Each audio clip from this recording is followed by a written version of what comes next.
Welcome to Facts TV News, where everything is true. Police identify men killed in Hanaton double murder. Police have identified the two men who were shot to death by a gunman in Hanaton, West Kingston on Tuesday morning.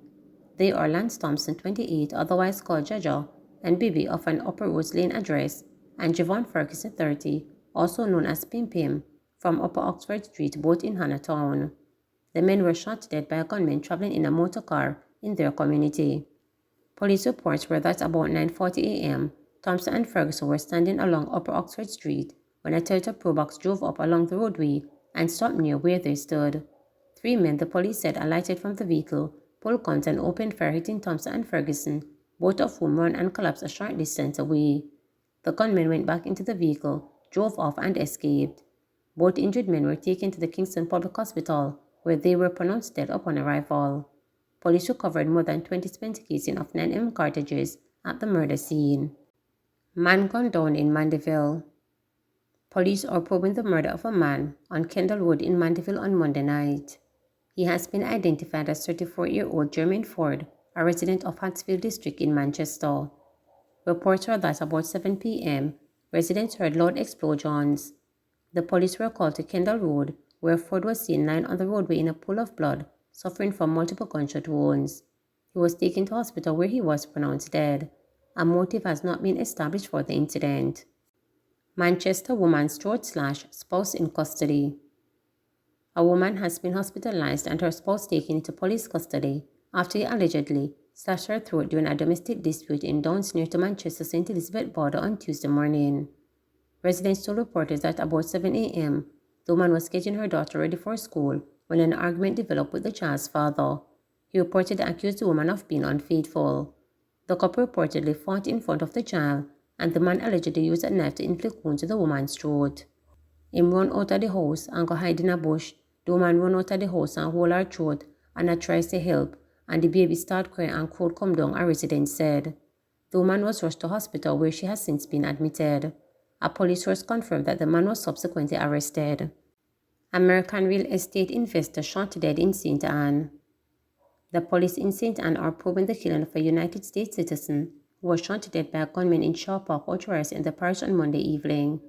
The man, identified as Philip Bradley Crane, a 53-year-old real estate investor, was from Garland, Texas, but was vacating at a residence he owned in Shaw Park. It was reported that about 4:30 p.m., Crane was at the residence when two men armed with handguns entered the home and demanded money. Police said the gunmen's demands were not met, and they opened fire on the now deceased, killing him on the spot. Crane's wife, their son, and another person at the house were not hurt by the gunmen. The police said Crane entered the island on November 13, 2022. Malahoo Fort accused PNP of emboldening criminals by not supporting SOE extension. Minister of Legal and Constitutional Affairs, Marlene Malahoo Fort, has accused opposition People's National Party PNP of emboldening criminals. Her comment follows the lack of support from the opposition for the extension of the states of emergency, which were declared in several police divisions on November 15. The measures expired on Tuesday. In voting against the extension, the opposition cited human rights breaches.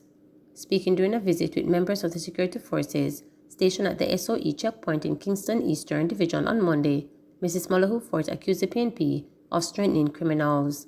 She said the opposition's view of policing and several other key issues are outdated. I couldn't help but think that the Bunting Golding-led PNP opposition have emboldened criminals to the point where they know their rights more than their wrongs. We are lawmakers first as members of parliament, and we've been trying to get a common view across the aisles on matters that our view of the Constitution tells us can be done. And we made a proposal in keeping with express provisions of the Constitution. Section 14, 1F, 1 and 2.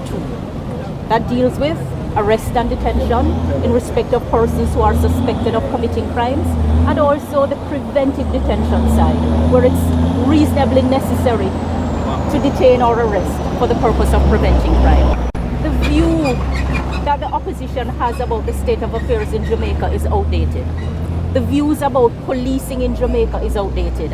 And every time I hear an allegation of human rights abuse, the allegation is actually being levied at the security forces who are executing on the ground. And it is wrong, because the police have come a long way in their training and in discharging their duties.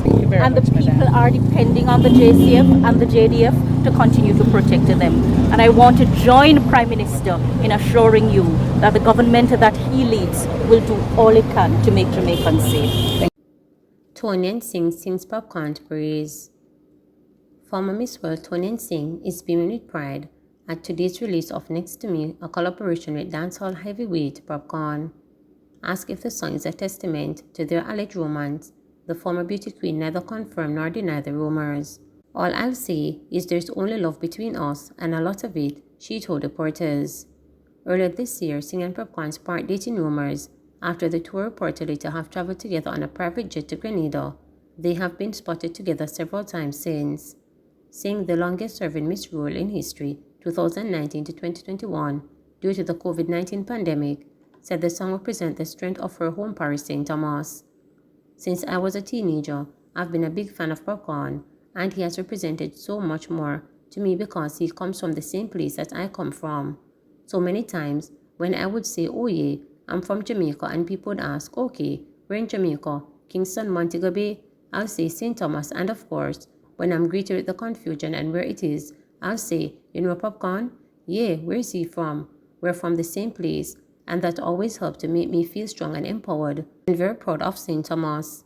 People tend to give us reason to think we need to be ashamed or hide the fact that that's where we're from, she told reporters. Even in my adult life, when I was competing in Miss World, I didn't think anything of myself by saying, yes, I'm from St. Thomas, because for me, Long Popcaan had given me the strength to feel confident about the fact. So I'll always wanted to work with him. It's a great honor to work with somebody who is such a giant in the music industry and who lends so much to music itself, cause Jamaican music influences the rest of the world's music, hands down. So it was a no-brainer and a bit of luck, I suppose. The rationale is that God is good at all time, and I got a chance to create music with my favorite artist of all time, Singh continued. Next to Me will form part of Popcaan's forthcoming album, Great Is He, Great Is Me. A release date is yet to be announced. Singh asked Andrew Black's producer collaboration, which was even more of a dream come true because of how seamless the process was. Andrew Black is hands out down, one of the best producers. He was so understanding. This is my first time really getting into the studio for something like this, so he helped me to feel comfortable and help us to create something even more special. I realized that all of us helped to paint the picture here with our different talents and skill sets. Together we paint this, so it's great to be able to work with one of the legends, she said.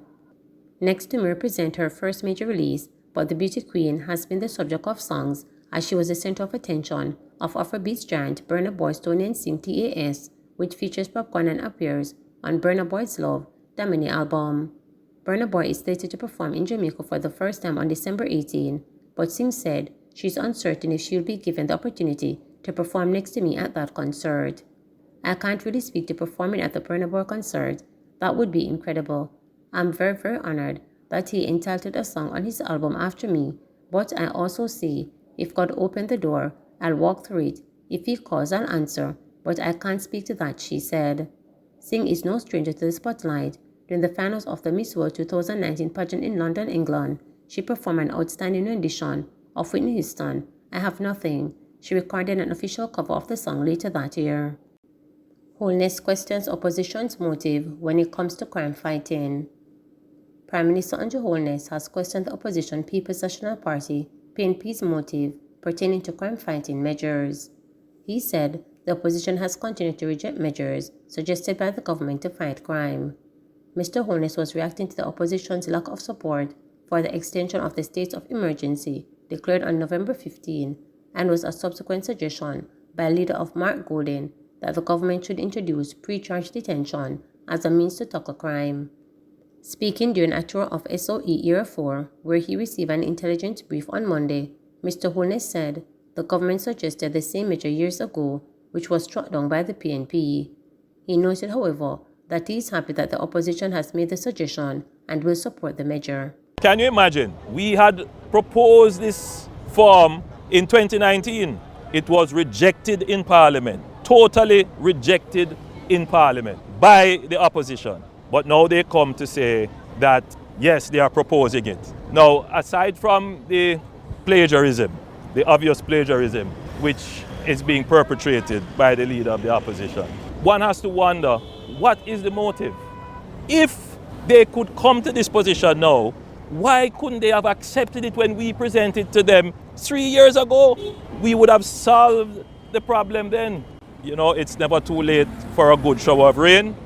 And so we are happy to hear the leader of the opposition making these proposals, which we had already put on the table, which they had previously rejected, which means that when we go to Parliament to have the act passed, there should be no quarrel, there should be no issues, and Jamaicans can breathe a sigh of relief that we are heading towards now some kind of consensus that persons who are known violence producers, persons who are known to be operating criminal organization at enterprise scale, that the government, the state should have the ability to act preemptively as we are acting now using the state of public emergency. Please remember to subscribe, like, share, and click the notification bell.